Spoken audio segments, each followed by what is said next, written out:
Hi, this is Travis, and today we're going to be talking about my Tesla solar production, April 2021. Let's do it.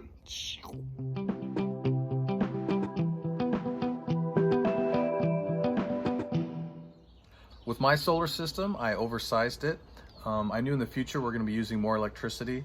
We have one electric car, but I do plan on getting two more for different people in the family, and I knew we're going to be using more electricity, so I definitely got a much bigger system than I needed for now, but I wanted to do it all at one time.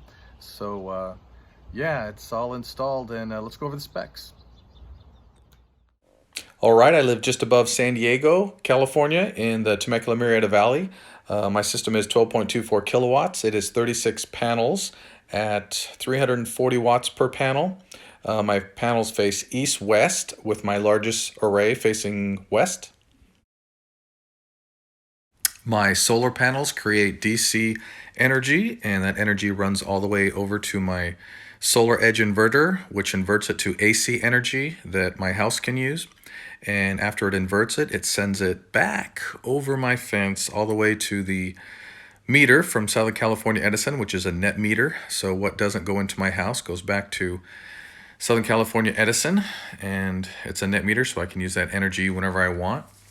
My solar edge inverter is 11.4 kilowatts. I've produced up to 11.34 kilowatt hours at one time.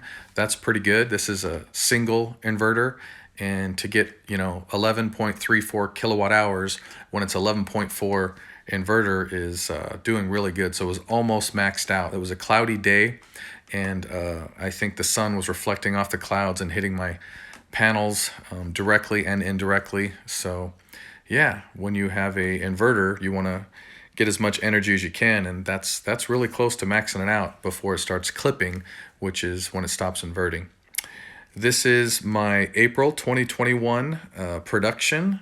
So as you can see, it's quite a bit of production in April. Living where I do, we get a lot of sun, and as you can see, it was way above 50, 60 kilowatt hours a day. I think one day I hit almost 78, almost 80 kilowatts. It was close, maybe next month. And these are the different months, starting in January to April, my totals for each month: January, February, March, and April.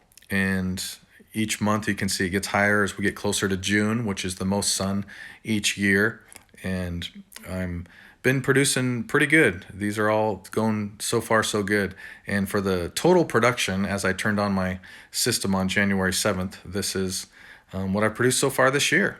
And if you look inside the Tesla app, it gives you the same information, but just they lay it out a little bit differently. So this just shows you what it looks like for the days, the months. And I tend to use my Solar Edge app a little bit more than my Tesla app, because the Solar Edge app gives me a little bit more information, which you can have Tesla set you up with the Solar Edge app.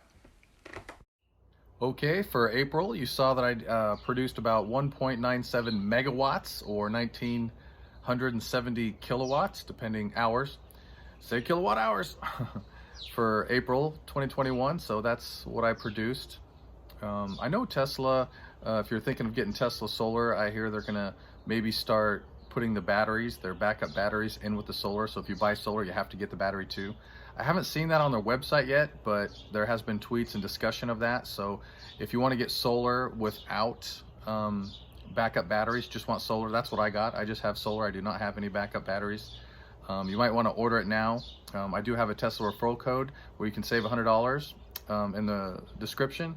Or if you want to buy a Tesla car, I have the referral code. You can get a discount. But if you really want to get solar from Tesla and you don't want to get the batteries, now seems the time to do it. We'll see how they integrate that on their website. They haven't done it yet with the solar panels. I hear they've done it with the solar tiles, which is different than the panels, but we'll see how that turns out. Okay, well, I do videos on my Southern California Edison electric bill that shows what I owe them or what they owe me with net metering and credits. I break that whole bill down. I do that once a month, and I'm continuing to do these bills on my solar production every month. So like and subscribe if you want to see more of that, and we'll see you in the next one.